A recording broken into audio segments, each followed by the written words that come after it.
금융 전화 사기, 이른바 보이스피싱 수법이 갈수록 진화하고 있습니다.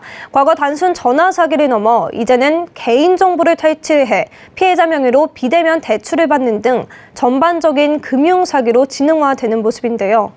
피해 사례에는 젊은 층도 예외가 없던 만큼 예방과 대처 방안을 미리 아는 게 중요해졌습니다. 자세한 내용 김미연 기자와 짚어봅니다. 네, 김 기자, 보이스피싱이 사회적 문제가 된 지 꽤 오래 지났습니다. 그런데도 문제는 여전히 심각한데요. 현황 어떻습니까? 네, 금융감독원에 따르면 올해 상반기 기준 보이스피싱 피해 금액은 655억 원, 피해 건수는 15,000여 건에 달합니다.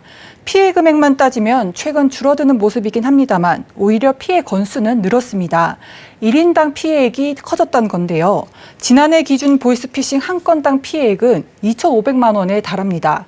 다만 여기에서 보이스피싱은 사기로 돈을 이체, 송금하는 계좌 이체형 피해만 집계한 것으로 직접 만나서 돈을 주는 대면 편취형은 통신법에 따라 제외됐습니다. 최근 이런 대면 편취형이 크게 늘고 있는 만큼 이를 포함하면 총 피해 규모는 더 클 것으로 추정됩니다. 네, 사실 보이스피싱 하면 사기범이 전화를 걸어 돈을 요구하는 게 먼저 떠오르는데요. 요즘에는 그 수법도 점점 다양해지고 있다면서요. 네, 그렇습니다. 최근 들어 보이스피싱 유형이 많이 달라진 모습입니다. 3년 전만 해도 은행 등 금융사를 사칭해서 정부 정책지원금 대출 심사를 이유로 개인정보나 선납금을 요구하는 대출 빙자형의 비중이 전체 피해액 중 가장 많았었는데요. 지난해부터는 가족이나 지인 금융기관을 사칭해 돈이나 개인정보를 요구하는 사칭형 비중이 높아지고 있습니다. 특히 문자나 카카오톡 등으로 원격 조정 앱을 설치를 유도하거나 개인정보와 자금 이체를 요구하는 메신저 피싱이 급증했습니다. 지난해 발생한 보이스피싱 중 60% 가까이가 이 메신저 피싱이었는데요. 피해 규모는 1,000억 원에 달하고 1년 전보다 166%나 급증했습니다. 수법이 다양해지면서 젊은 층도 이 메신저 피싱을 피해가지 못한 모습인데요. KB국민은행이 올해 금융사기 피해 상담 데이터를 분석한 결과 20대와 30대에서 허위 결제 문자나 택배사 사칭 문자를 통해 해킹 앱 설치 피해가 있었고 이로 인한 개인정보 유출이 매우 컸던 것으로 나타났습니다. 이 외에도 때마다 국민들의 관심도가 높은 주제, 예를 들어 연말정산, 저금리로 대환대출, 소상공인 정책자금 등을 이용한 신종 사기 수법도 꾸준히 발생하고 있습니다. 보이스피싱을 당한 사람들은 경제적 고통뿐 아니라 이 보이스피싱을 당했다는 정신적 고통도 심각하다고 하는데요. 무엇보다 아예 사기를 안 당하는 게 중요할 것 같은데 방안이 없을까요? 네, 현재 금융사들은 은행권을 중심으로 이상금융거래 탐지 시스템, 즉 FDS를 구축해 운영하고 있는데요.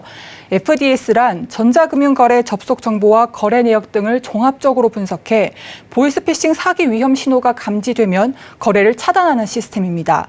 금융감독원은 이런 FDS의 고도화 작업에 AI 등 신기술도 접목해서 신종 사기 수법에 대한 금융사 대응력이 높아지도록 유도한다는 방침입니다.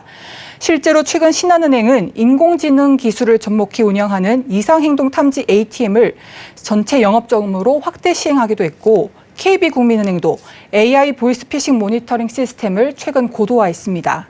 은행연합회 차원으로도 대응에 나섰는데요.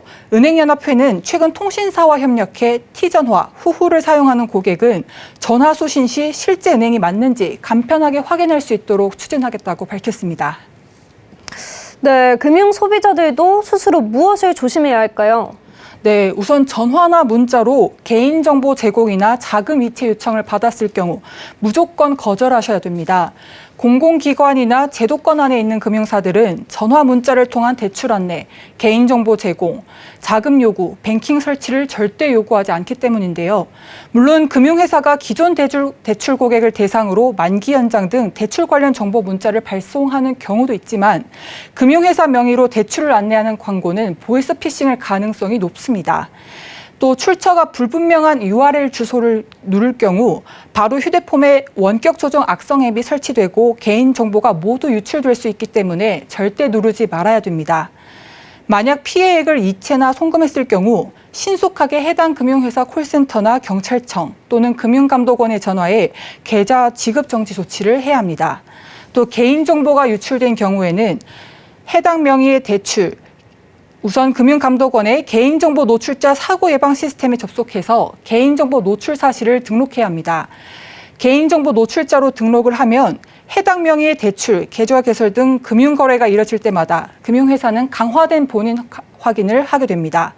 이외에도 보이스피싱에 대비한 보험에 가입하는 것도 피해를 최소화하는 방법 중 하나입니다. 소중한 자산을 지키기 위해 보이스피싱을 효과적으로 줄일 수 있는 장치 마련이 시급해 보입니다. 금융부 김미연 기자와 이야기 나눠봤습니다. 고맙습니다. 감사합니다.